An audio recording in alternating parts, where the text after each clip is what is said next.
Before you make the hundreds of decisions that you need to make about your parenting plan, there's one decision that should be made first.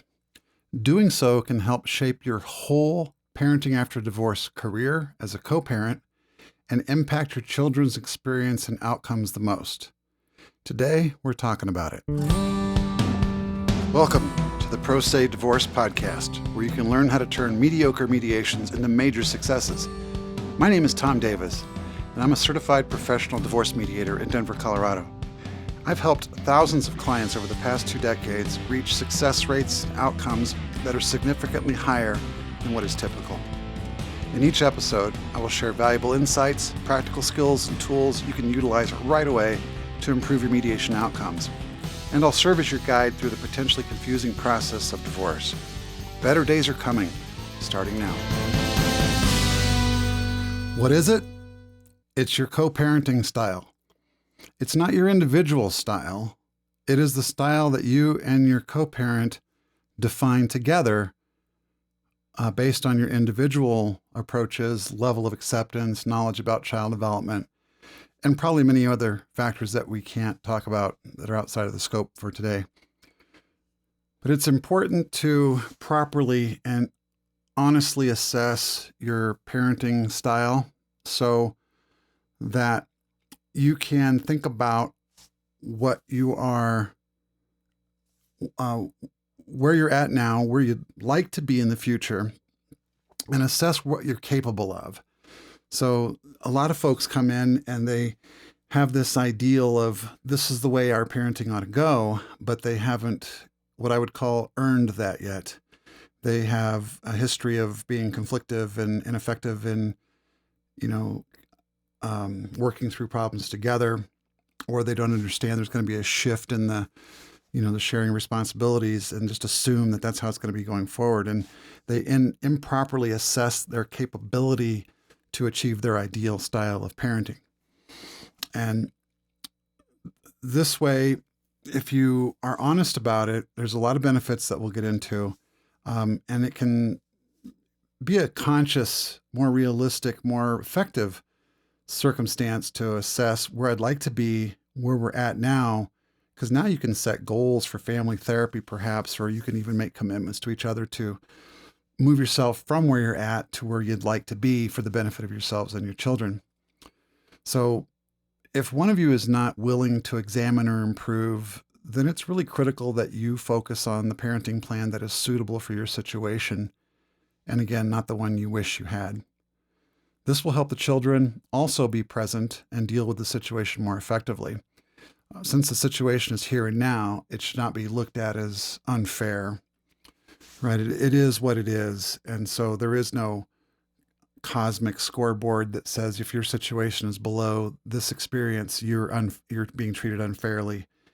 Everyone is basically got the situation they've got. And many times, if we look at it honestly, it's a result of our past decisions and choices. And so in that regard, it is fair. So whether it's fair or not, don't let that become part of your parenting approach or enter into much of your psychology, because whether it's fair or not, your way out of it is always the same. So it really doesn't matter. And not responding to the honesty and integrity of the situation is unfair. So by labeling something as unfair when it's technically just unfortunate, then it can create dynamics with yourself and your children around victimhood and make it even more difficult to adjust and demonize the other party and that type of thing. So all of which is not healthy because it leads to conflict for children. And your number one job description as co-parents after divorce is eliminate conflict for kids if at all possible. That's it. Everything else comes after that. So by having this opportunity right now to shape your plan and be real with yourself, your co-parent, and your children, and put together the plan that is what you've earned, right? What you're able to do, and not base it on the fantasy of where you should be, wish you were, or if it wasn't for your pesky co-parent, you could be there, then you're creating a fair situation now for yourself and your children. And not to do so, you're intentionally creating that sense of unfairness because you're not taking advantage of the opportunity to, make this a better deal for everybody.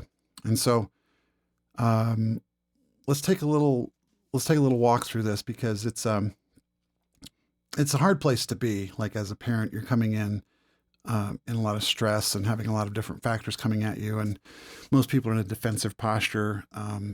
So being honest about things, being vulnerable, does not come second nature. So that's why this is important to discuss, and why it's so important in pro se mediations, particularly, to actively manage your emotional state so that you don't make decisions from an emotional place, thus affecting your futures in a way that will be unfortunate. Once the emotions subside, you're still living out, the legacy of those decisions made in the heat of the moment.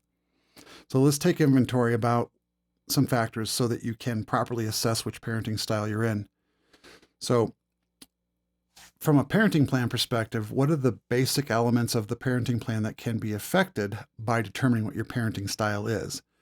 And that's most traditionally going to be things like decision making, what the schedule is, how exchanges are handled.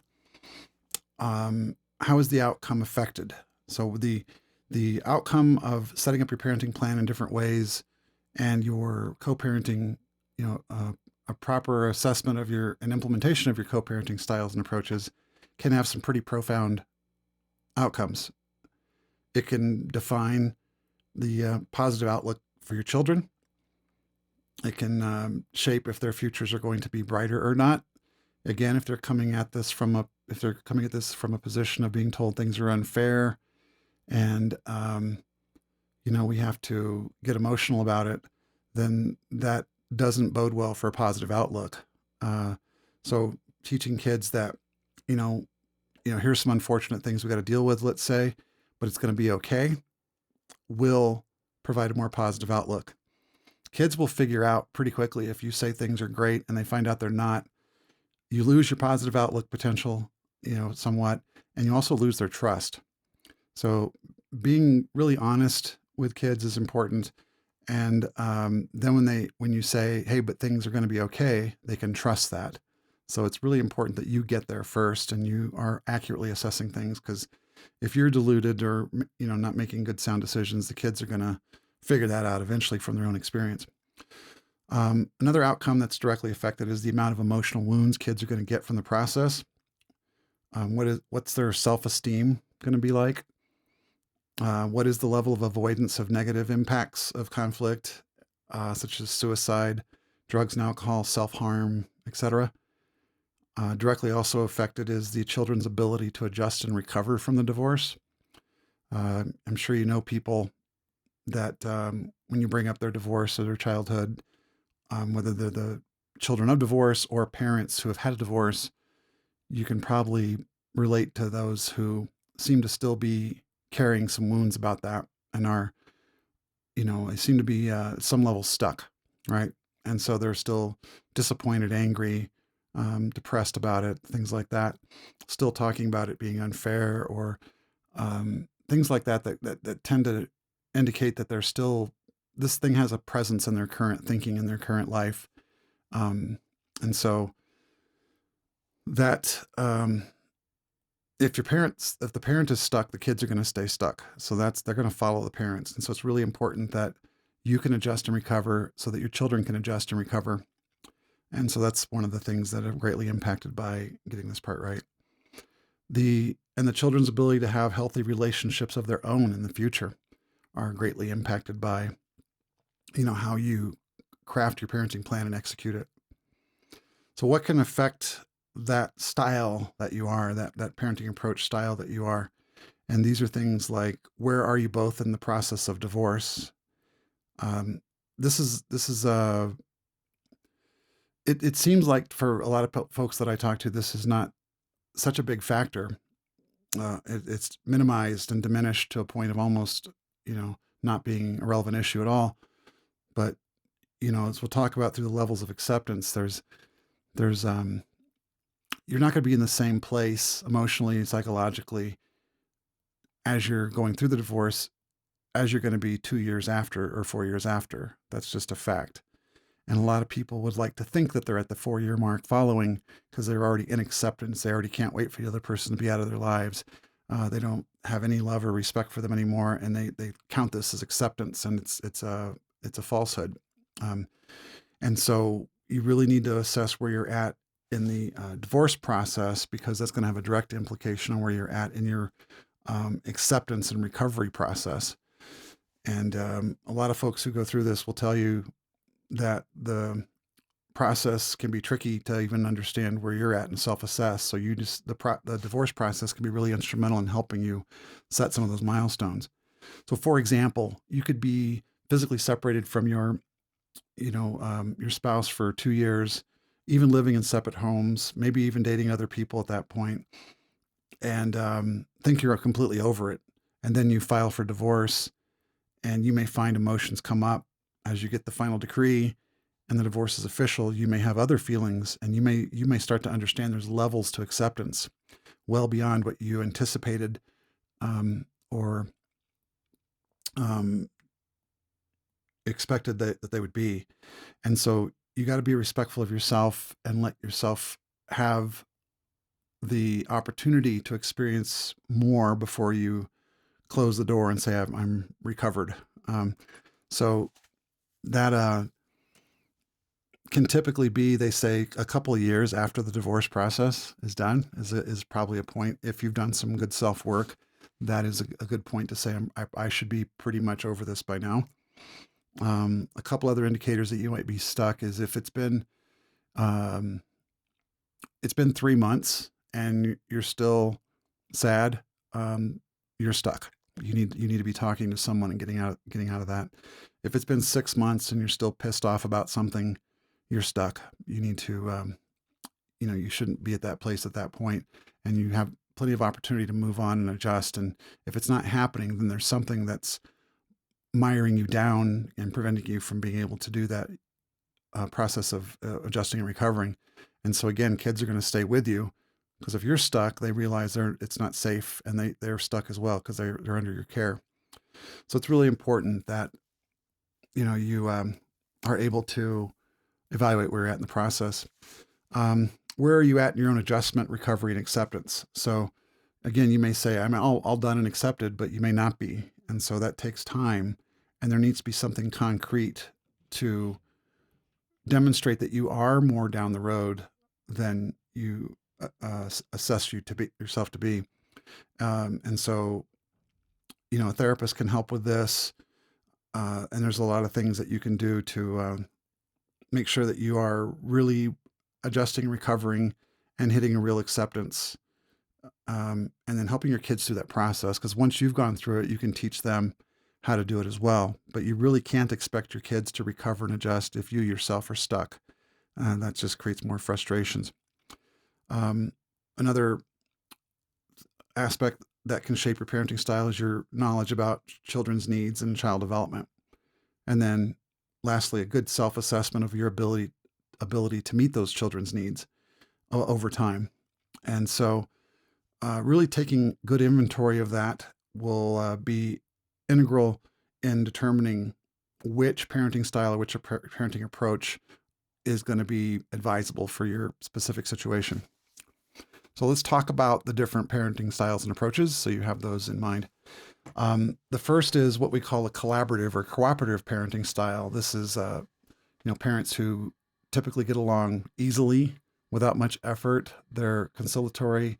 They are easy to come to an agreement and prioritize coming to an agreement above whatever the goal or objective of the conversation was. They prioritize that above the actual outcome, and they can be very accommodating.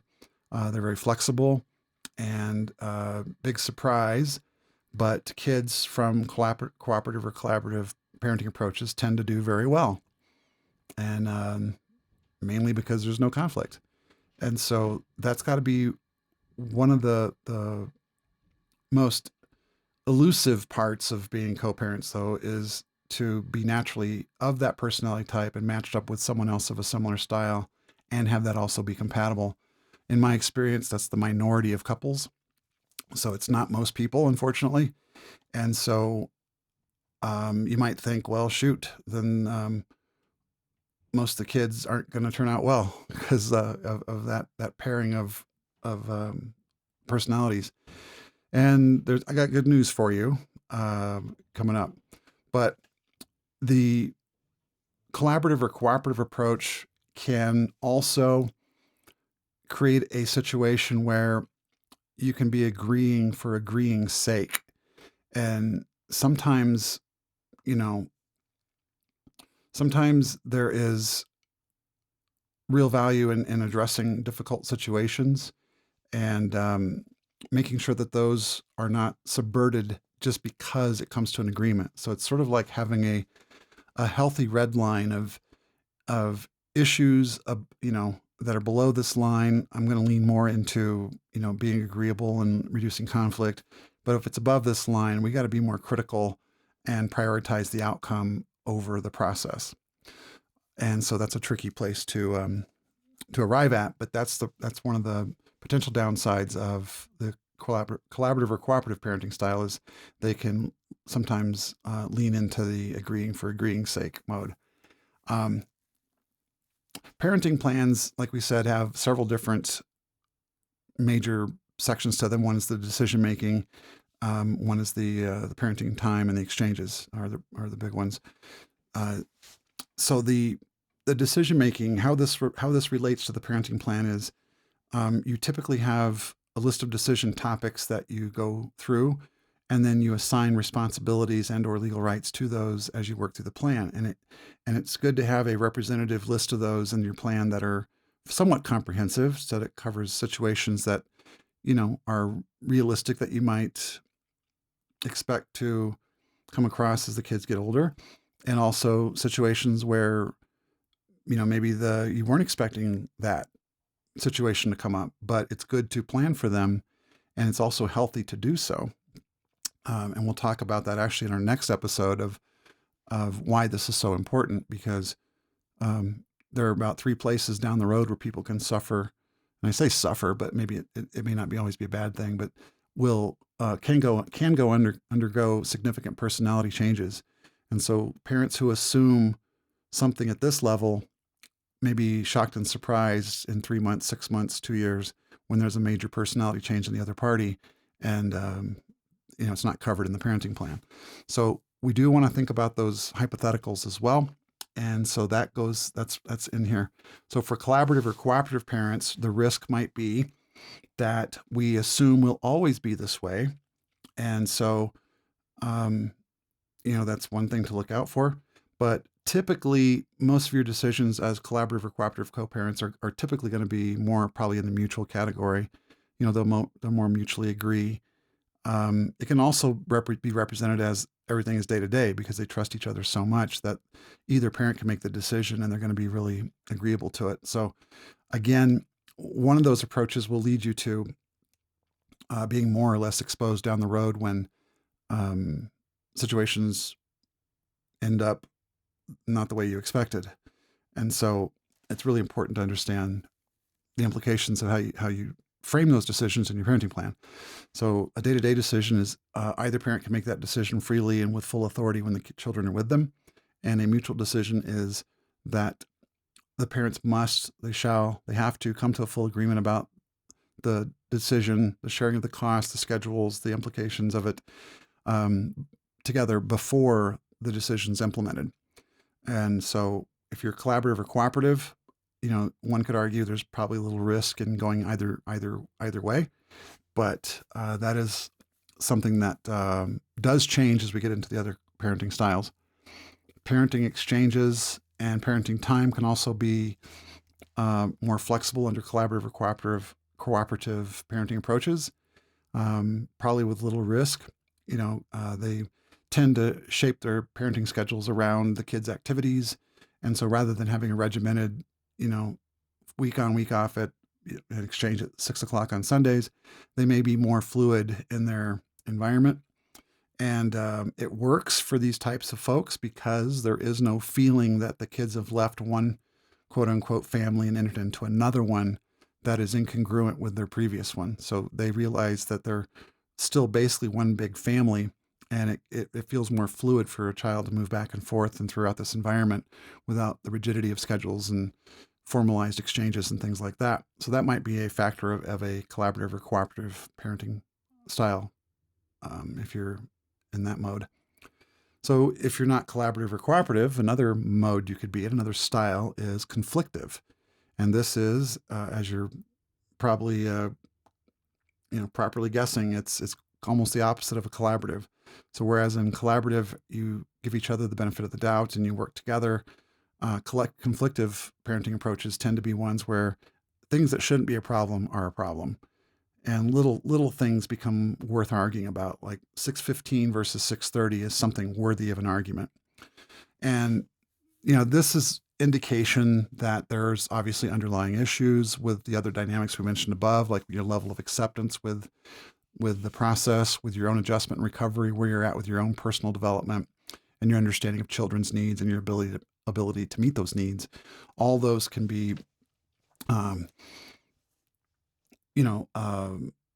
somewhat indicated here for people who are in a conflictive style. They may be angry about things still, and so big surprise, kids who come out of conflictive parenting styles tend not to do well. They have many problems. They carry deeper emotional wounds. They have more likelihood to have suicidal ideation. They're more likely to have suicidal completion. They're more likely to have drug or alcohol use, or um, you know, other avoidance, behaviors, earlier sexual, being sexually active at an earlier age, being more risky with that, having behavioral problems, withdrawing, depression, having difficulty in their own relationships. There's a ton of problems that occur for children that come out of conflictive environments, and so it really is. That's why it's your number one job as a co-parent to not have this be the environment, because there's so many problems. And then obviously these are highly conflictive environments, so things that are it makes things that are important for children's needs to be discussed really difficult or sometimes impossible to be discussed, and therefore can lead to kids' needs not getting met and replaced instead with conflict. So these are typically situations that are focused more on the self and not the children. And it is it's obviously not a good place to be. And so there is hope that you have a couple of things that you can do here. One is people develop and work through the issues that they're angry about or frustrated about. They might advance in their abilities to be able to meet more nuanced kids' needs, and not be so conflictive or feel like they need to get their needs met. And so that might focus on potential family therapy or individual therapy to help a person progress down that path. It's also possible, depending on how conflictive you are and how able you are to pivot off of that. Like, let's say you've been conflictive in the past, but you both have capability to not be.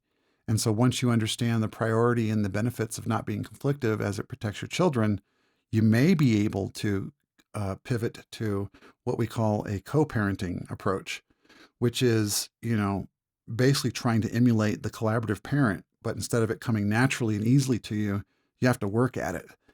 And so you might have to put some effort into being accommodating, and you may have to put some effort into, learning how to compromise and compartmentalize your, feelings about each other and the divorce in the best interest of your kids, but you're able to do so. That's the key. That's the inventory part of this that you need to be really, really honest about. So if it's possible for you to do that, then you can move into a co-parenting style of in your parenting plan and your parenting plan career. And the good news here is that although it takes some work and effort by you, both the outcomes can be very similar, if not very identical, to kids who come out of collaborative or cooperative parenting approaches. There's been studies done from Tufts University that identified these high-performing kids, and a lot of them came out of cooperative or collaborative parenting approaches. And then, to their surprise, they found a significant section, subset of those kids who came out of, um, they self-reported to come out of divorced homes where the parents utilized a co-parenting approach. And so they were indistinguishable at first from the first kids. So the good news is that, even though you're getting a divorce and there's natural wounds that come from that, and let's say you haven't been so great in the past, it's not too late. You can still implement a co-parenting style and still get great outcomes just as good if you do it right as kids who don't have to deal with these issues, because basically you're helping them not have those issues. Um, so to be successful at this, you have to really have good self-awareness, have good self-discipline, have good healthy boundaries, and identify what you can work on naturally and what you can't. And so how this really comes in to the parenting plan is items that you come across that you're capable of making good mutual decisions on, make those mutual decisions, and those that you can't, maybe let those go and let those just become day-to-day decisions for the other parent to make. And this is really a full appreciation of where you both are at, honestly. Like, you may both wish you could make mutual decisions on, things like screen time, or, you know, um, I don't know, whatever they might be. If you really can't, then it's best to acknowledge that you can't, um, and you can make that a day-to-day decision and just learn to accept that the other person's going to make decisions differently than you. And because that's what they're going to do. Most people aren't going to, the parenting plan is not a piece of paper that magically changes someone's personality. So this is the risk of coming into it with, we're going to write down what our ideals are, and instead of what our capabilities are. So it will lead to people being disingenuous, breaching their, agreements in the plan, and becoming who they're going to be anyway, which leads more conflict and stuff like that. So accurately assessing where you've traditionally done pretty good on, those are good for mutual. Things might nitpick each other, make those day to day, and then learn to have a good personal boundary to accept the other person's going to let the kids watch more TV than you, or whatever it's going to be. You can still implement your rules in your house and still be effective. And so that's a real important place to be. If you can do that, then that's how you would approach a co-parenting plan. You can also build in good checkpoints for future and feedback loops. So always be assessing, since this takes work for you, it's easy to slip up too, because it takes effort in order to be cooperative and collaborative. So there may be days you don't feel like doing that, and you may not be aware of if you are trending off that ability. And so having regular sit downs with your kids, and assessing where you're at with those things might keep the dialogue flowing, keep you held accountable, which puts trust of your kids into you in the process and lets the kids know, hey, the outcomes here are important, or more important than how, our egos are doing. So one of the things that when I taught the Parenting After Divorce class here in Colorado was we would have parents sit down and write a promise to their kids and say things like, I promise that I will, not disparage the other parent in front of you. I promise that I won't involve you in matters that relate to the divorce but don't relate to you, like child support and things like that. I promise to always try to put, be respectful of your needs and where you're at with things. And you work down the list, and a lot of this you can get from your Parenting After Divorce class providers. And then build in a checklist of these things, and maybe sit down every 6 months and let the kids offer a report card on those. And, you've done really good with this and this, but I've heard you and dad or you and mom arguing a lot. So, on this one, I have to give you a C because, you're not doing so good on that one. And, while this may seem a little difficult, wouldn't you rather know this? What if, without this, there may not be a feedback loop for your children to come back and say, hey, I hear you guys arguing, and you said you weren't going to do that. They may not, and most don't, have the ability to come back and hold you accountable proactively, especially if they're younger. They just tend to go into, negative space and go indulge themselves in other escapist activities. And that's where you lose them to some of these negative things. And so it's really healthy to say it's really important that you adjust and recover. So important. Here's the list of things I commit to do. And I want to sit down and have us review this every 6 months or so. What a great opportunity to hear from your kids. Hey, you could be doing better at this. And then you can work with them on that and keep yourself in check so that you don't do those things. And then your kids build trust with you, or you build trust with them actually. And then, you reduce the negative impacts of this stuff. So it does take some work, and a lot of parents don't appreciate that there's some effort, conscious work that you have to do, but the results are so worth it, folks. They're so worth it. Other things you can do is, continue to take parenting classes, parenting after divorce classes. There's level 2 classes as well. There's more advanced topics and techniques that you can learn. So keep getting educated. You can also just take regular parenting classes so that you are more effective at, the in-home consistency and approach toward disciplining and raising. Is it rearing? I think it's rearing children and raising something else. Okay. Anyway, and my favorite is the Parenting with Love and Logic course because it teaches natural consequences and responsibility in kids, and it dramatically changes the dynamics in the of conflict, items that are very common with parents and kids. And if you both utilize that concept, let's say you both start utilizing the same parenting concepts, approaches, then there's more consistency with the kids and they can get a double dose of that, which could be good. So anyway, all of that is going to have impact to the parenting plan in the areas of, like I said, decision making, and so that's how it might you might start to think about things as you head into a mediation with that. Let's say that you're conflictive and you just don't feel, at least one of you isn't able to rise to the challenge and get into a co-parenting approach. Then to get out of conflictive, you have another option, and that is to adopt what we call a parallel parenting approach. This can be successful, but consistency is the key, and letting go of what you can't control is the key. And so what this looks like is each parent does the job they think is right when the kids are with them for the most part. And so you don't end up talking about mutual decision making on screen time or, internet usage or dating even, or whatever the policies and things that are coming up that you'd normally wish you could talk to your co-parent about. You're not able to do that. And so just letting each parent handle that as they see fit in their own home, while that's scary as hell to some people, what it does do is eliminate the conflict to some degree. And that being really important becomes a worthwhile goal to adopt the approach to achieve the result of no conflict.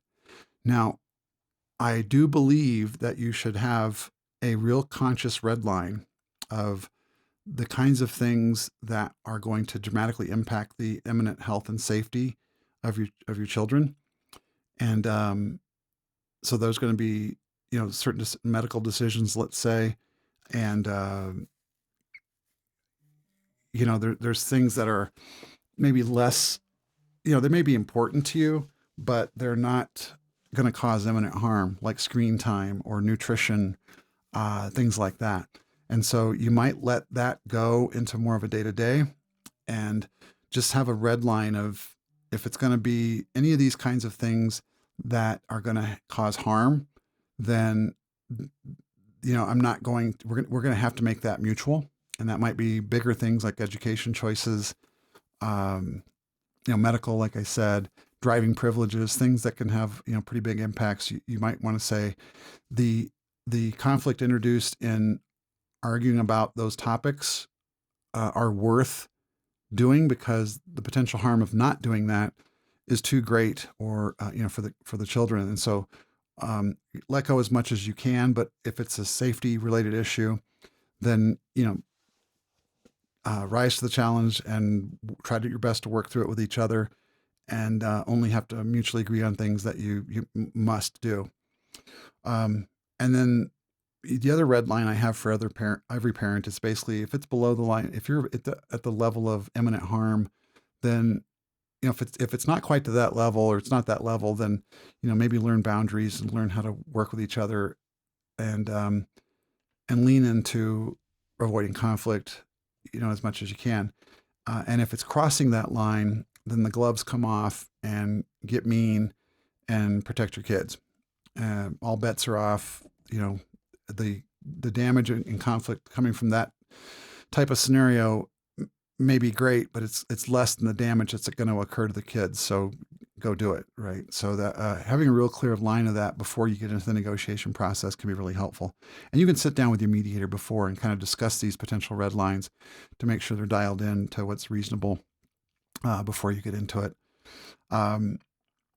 So for parallel parenting, it is a lot of letting go what you can't control, and that could be really scary. But what it hopefully does is it doesn't put the kids in the middle, and kids don't have to hear about the constant frustrations of how the other parent is doing things that you wouldn't want for them.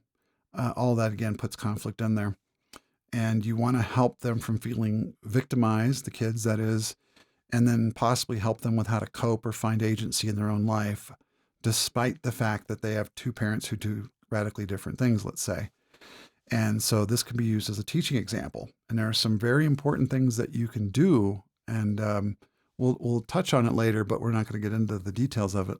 I'll perhaps put a class out on this later, but there are some definite things that you can do that I had to learn to do to deal with, situations where the kids also felt out of control with it, that I could offer them and help them to protect themselves and to make sure that they were not feeling like victimized by things, but were able to navigate it in a healthy way without throwing the other person under the bus or, disparaging them. So it's a good teaching example. And if you have these kind of environments, going through the trouble of learning how to navigate that is going to be essential. And so it's worth the time to figure it out, learn these techniques and skills, and, again, implement them here so that your life is better, your kid's life is better, and you can do it without demanding the other person do anything. And so learning what those are is, again, a whole nother level of secret power. The impacts to parenting plans for parallel parenting is maybe reserving mutual decision making only for those things that are critical and then letting the rest of it go so that you're not having to talk about, what the kid's dress code is or what kind of haircut they can get. And if they come back with crazy dyed hair, that's okay. Just kids got to walk around and wear that now. So they get to live that consequence. And if that was their choice and the other parent just accommodated them, for example, and if not, then you can, maybe try to wash the hair or do something when it's your time and try your best. But it's really important if you're going to do this approach that you don't do it in a way that puts the kids in the middle and make them feel like you're arguing through them. So it's basically a lot of acceptance and then a lot of putting your intentions into other avenues other than that immediate one. And so another thing that could be affected with parallel parenting in the parenting plan are parenting time and with that one and exchanges. As with parenting time, if you're going to be doing two different things and they're pretty radical, then really assess your kid's ability to process change and adapt to the new environment. And so, for example, if the kids take a couple of days to kind of adapt to the new surroundings, then it would be probably not a good idea to have a parenting plan that has an exchange built into it every 2 or 3 days, because then your kids will, by the time they get adjusted to that environment, they'll be moved off to the other environment and now they're going to adjust there. And so your kids can be in a constant state of adjustment that way. So it may be more advisable, potentially to say, let's do a week on, week off, because after the initial adjustment period, they can have a week of stability with that parent. And then when they come back, they'll have a couple days or a day, and then they'll have a week of stability with that parent. And now you have more stable time than you do, being in the state of adjustment time. exchange, and also if you exchange multiple times, you have situations too where homework comes home on a Monday, but it's due on a Thursday, but that's on the other parent's parenting time. Well, that might necessitate the two of you communicating and sharing materials or class assignments or stuff like that. And if you're in a parallel parenting approach, that may not be something you're good at. And so that might also be problematic to implement without heading into an argument or, um, you know, why'd you pick that project, and then that parent having just, you get into these things. So it's better to let that parent help the kid with the project that week. You'll do yours on your week. And that way, at least for that project, there's no argument or conflict. So that's another benefit of thinking about how you're going to structure parenting time. Exchanges can also be something you consciously wanted to discuss or think about in terms of if you are more in a conflictive state. It might be less advisable to, let's say, exchange at homes, or can be, especially if by doing so it's going to result in someone getting into an argument in someone's driveway during the drop off or pickup time. And so you may decide to drop off at school and the other parent will pick up the kid after school and have their parenting time start there. So there is no direct handoff between the parents. Especially the kids won't see the looks and hear the comments and the after the post exchange emotional kind of release and pick up on the problems if you exchange at school. So, and the number of exchanges you do too, like I said, if there's a more high conflict, then more exchanges could be more opportunity for conflict. Again, it's all, you have to balance it out because long periods away, if you have a parallel parenting approach too, and the age of the child is important, long periods away may be difficult for a child. So building in things like phone contact or video conference time along the week or a midweek dinner that's established and is structured, might be something that's found its way into a parallel parenting plan. And so, yeah, that's these are the kinds of things that should be thought through. And once you understand the the style that you're in, then you can kind of work through the parenting plan and make the adjustments we just talked about to help you come up with the right plan. So before you plan the details of your parenting plan and make those decisions, you should do a couple things. One, be really honest about where you're at in your total acceptance of what's going on. And that one's tricky. It's trickier than you think. If you think you're at acceptance, you're probably not. There's honestly, it takes time. And when you are, you know it. It's not that you don't care about the other person anymore. It can be quite the opposite. You can develop empathy or sympathy for the other person and the process when you hit acceptance. So there's a lot of levels to this, and you should, if you're not really familiar with what they are, you should go learn what they are before you self-assess yourself to be further along the scale than you are. You should also evaluate where you're at in your own personal development, your own social, your own emotional intelligence and awareness. Where do emotions come from? Because that's going to be really important to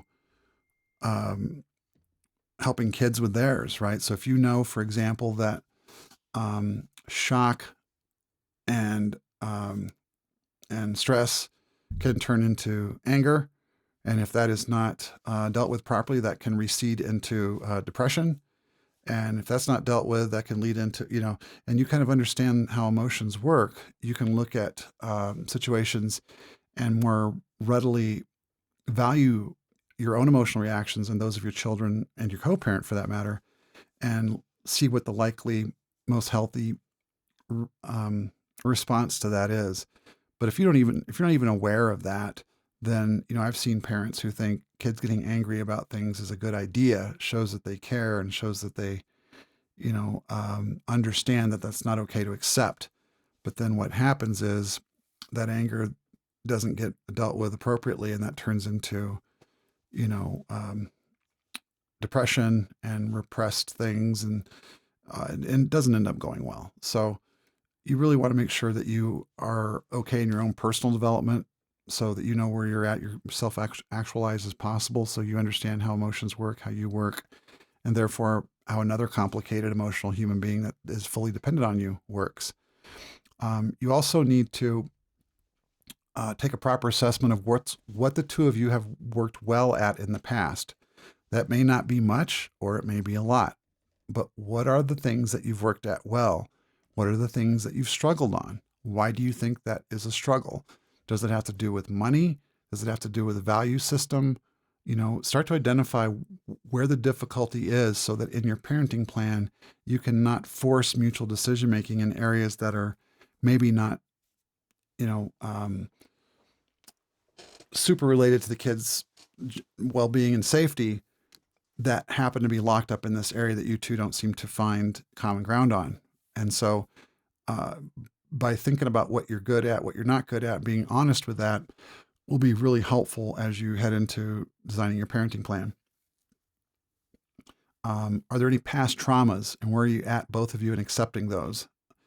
And it's really important that if there are past traumas, betrayals between each other, there was an affair, there was domestic violence, there was a feeling of abandonment, or, alcoholism, or whatever's come up, where are you at with that, and being honest about it, and where the other person is, and are they being honest about it, is really important to understanding. Because if you've got these past traumas that haven't been dealt with properly, there's going to be, potential resentments and retribution, let's say, that's going to complicate decision making when those dynamics get activated. So you want to think about your capabilities together and pick the style that we talked about before, whether it's cooperative, collaborative, conflictive, co-parenting, or parallel parenting, based on where you're actually at, both of you. So it's almost like you're going to take the lower common denominator to figure this out.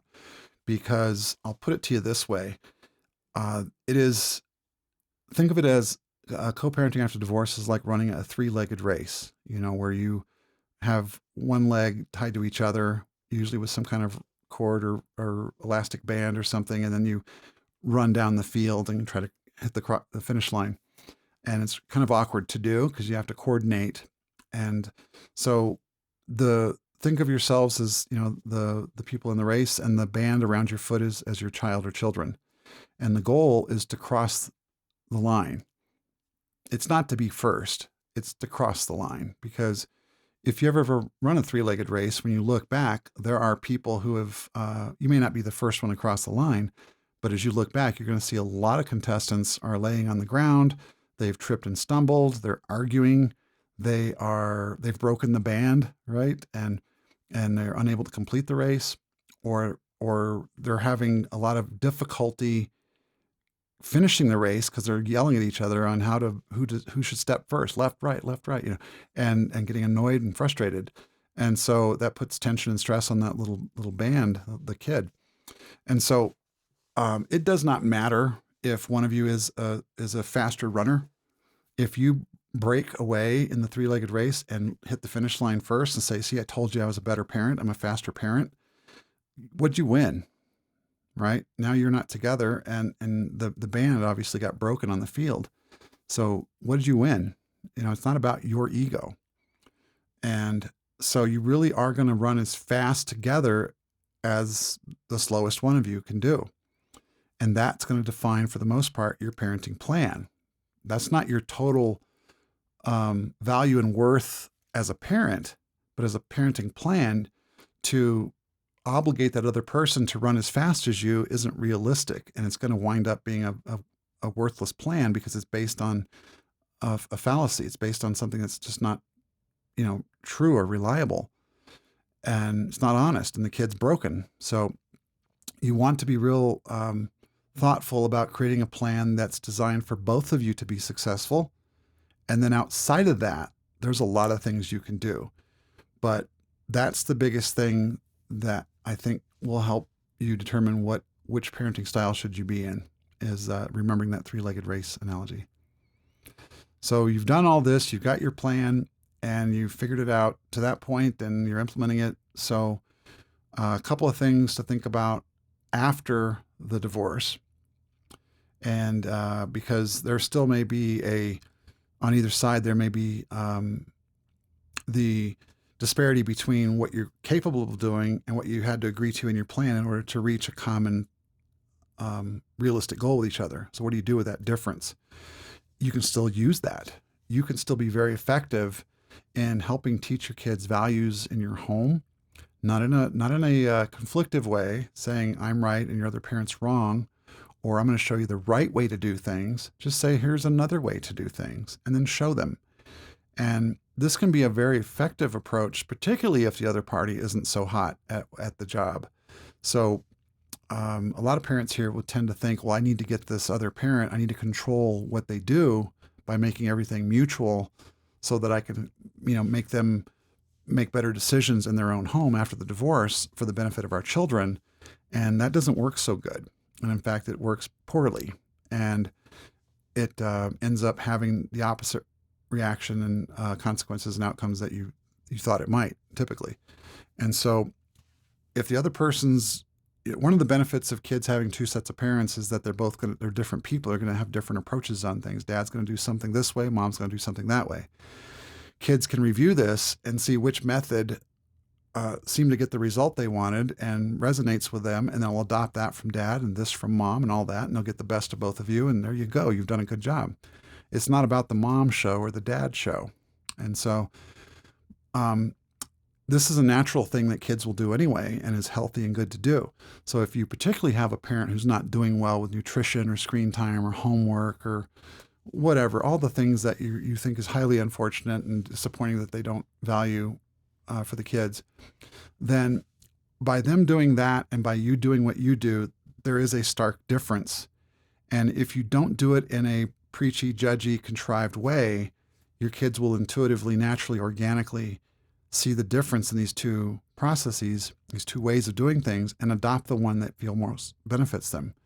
And what you'll find if you don't push too hard on it and just serve as the role model instead of the the dictator, is that they will adopt those. And because they see a difference, now there's something to appreciate, and it kind of asks requests of the kids to pick. What do you want to do? Do you want to blow off your schoolwork and watch TV, or do you want to do your homework and get a good grade? Which do you feel better about? And over time, the kids can figure it out. And many times the parents who do that will see that their kids gravitate to them and say, I'm really glad that you did this because my other parent doesn't seem to really care that much about this. And so that works as long as you're not driving it home on them super hard and making them feel like they have no choice. And that can actually, or start disparaging the other parent, because the dynamic that can occur there is that they want the love and of the other parent. And so if you bash the other parent, they may feel the need to defend that other parent.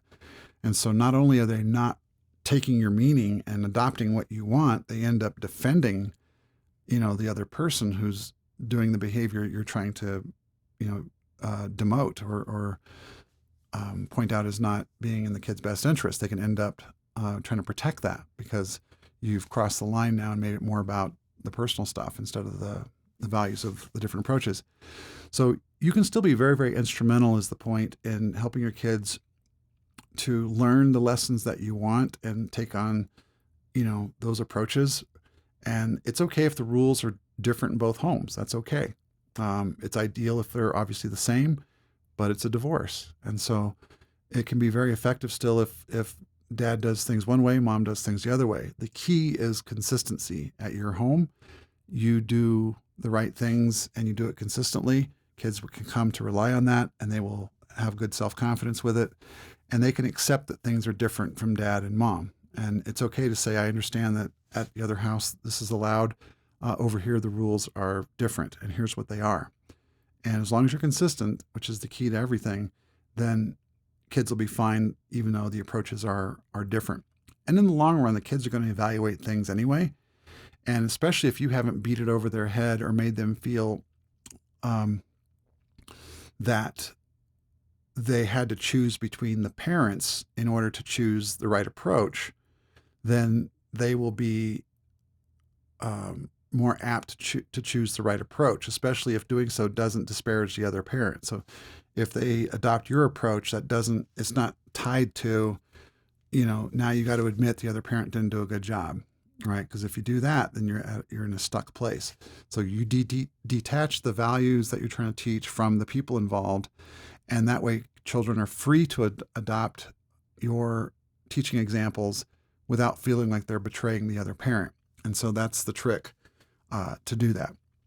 So that approach can work really, really well, and it can really be helpful in the kids evaluating their own experiences, and it'll be more meaningful because they're their own natural, organic experiences, and they trust those.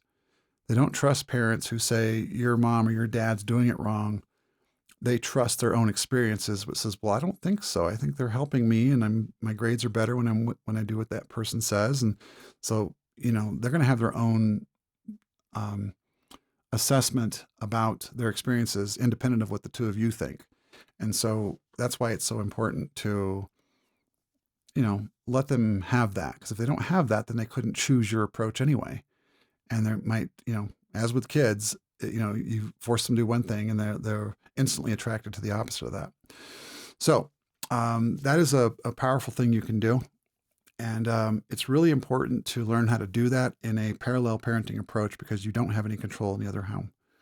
Again, I would establish a good, healthy red line and have that defined so that you know where that is and know when to jump into action if you have to, the gloves come off and you need to protect your kids, and then act decisively and follow the law. I'm not going to say if the other person's not doing what you think is right that you withhold the kids and violate the plan, but within the law, execute the steps necessary in order to deal with that situation. The other thing I would do is actively monitor and manage the level of conflict, set in those feedback loops, have regular meetings, maybe every 6 months or so with your kids, and get a report card on that and check in with them, and check in with yourself too, and make sure that you are not getting into a stuck place, and learn how to deal with, difficult people. Learn how to, learn how to deal with people who push your buttons.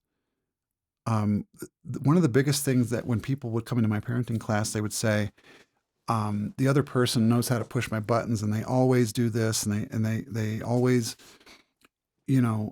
treat me this way, and I don't deserve to be treated that way. I deserve to be treated with respect. And so they feel like the only choice they have is to cut that person off. And this can be a real problem. I saw a case once where the mother brought in the case, and father was saying some really nasty things to her, repeatedly over text, personal things. And she had amassed a big list of them. And so she told him at one point, "Look, if you're not going to treat me with respect, do not contact me again." And she set the boundary and said, "If you're not going to talk to me, in a respectful way, there's no reason for you to contact me at all." And she said, "So do not text me, call me, make any contact with me if you can't do that." And so the judge, to everyone's surprise, although most things in the court are kind of counterintuitive, so the judge said, "So you said you set this limit to him to not contact you?" And she said, "Yes, that's right, Your Honor, I had to." And he goes, "So should we give him sole decision making? Should we give him sole parenting time?" And to her shock, she said, "What? No, why are you saying that?" And the judge said, "Well, if he can't contact you, how are you going to make decisions together? How are you going to make medical decisions? How are you going to, make decisions in the best interest of the child? You two can't communicate. It's best that one of you make the decisions. And since you're the one who cut off communication, I need to know if we need to adjust the parental responsibilities in this situation." Now, he was obviously trying to make a point to her, and unfortunately, the poor woman did not get it and just broke down and cried. But I hope, sitting here with some distance, you can see the point of that. and I teach this in the parenting class too. There is a third option between taking it all and blocking it all. There's a third option. And the third option, there's nothing the other party needs to do to enable it. You have full control. And so there are techniques you can do to filter out what information you let in that you need to react to. And this is a learned behavior. You can learn to do this, because I will tell you, if someone is pushing your buttons, as this gentleman, if we want to call him a gentleman, was doing, he did it. Why? Because it worked. He got the reaction he was looking for. And so what I would teach people is to, if there's anything, like if he came off with a string of disparaging comments and then said, you probably won't even let the kids come over for Christmas anyway because you're a bleep and a this and a that, then my response back would be to dismiss everything except the comment about the kids and say, well, it is my year to have the kids for Christmas. But if you have a proposal for some dates, I'll try to be flexible on those as much as I can. What were you thinking? And then reply back, and that's it. Let the rest go. Now, if this email exchange gets back to court, who looks like a reasonable person? And now the judge isn't looking at you for cutting off communication in a co-parenting agreement, but now he can focus on the other person. They're like, inappropriately maybe deal with that. But honestly, that if you're getting emails and texts and messages and behaviors that focus on those things and very little of it are for the kids, then it's really not about the kids. And so you can just disregard those other things. And by responding back to only the part that was the kids, most of the time, and in practice when I've done this, I've never gotten a follow-up about the kids. It really wasn't about that. They just snuck that in there to legitimize the rest of the abusive text. And then what'll happen if you do this, if you're consistent with it, is that behavior stops. So I know it sounds crazy, but all it took to get that behavior to stop was you doing one thing and doing it consistently. And so, it's not about getting the other person to behave the way you want them to be. You have a lot of influence over your reality by how you behave. And these are teachable, learnable skills that you can do. So you should go seek them out. How do you deal with difficult people? How do you deal with people that provoke you or push your buttons? You're going to find a ton of content. And if you implement it, you're going to have a much more peaceful life, free of being triggered by this other person constantly, because A, you won't be triggered as much. And B, when you're not triggered, they won't bother you as much because it's not working. And so you need to learn these things. And so your life is peaceful, your kids' life is more peaceful, and they do work. And these are teachable skills to your kids too. So you might be able to stop a generational thing that's going on in terms of unhealthy relationships or negative behaviors by learning these things and teaching them to your kids, so they have these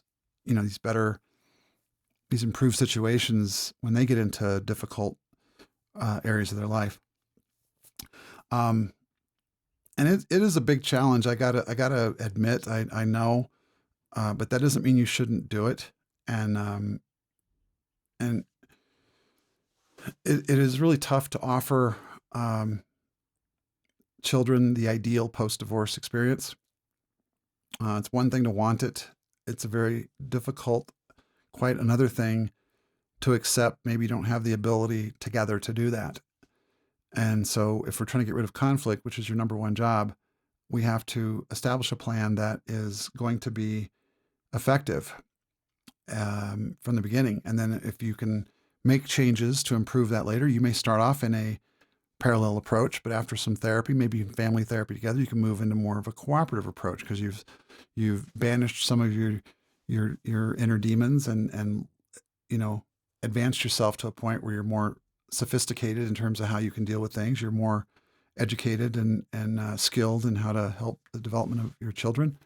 And you may earn the next level. You may earn the ability to have more mutual decision-making together. And so there is a lot you can do that will only help you and your children. And so anyway, I hope that's helpful. It's a little bit more than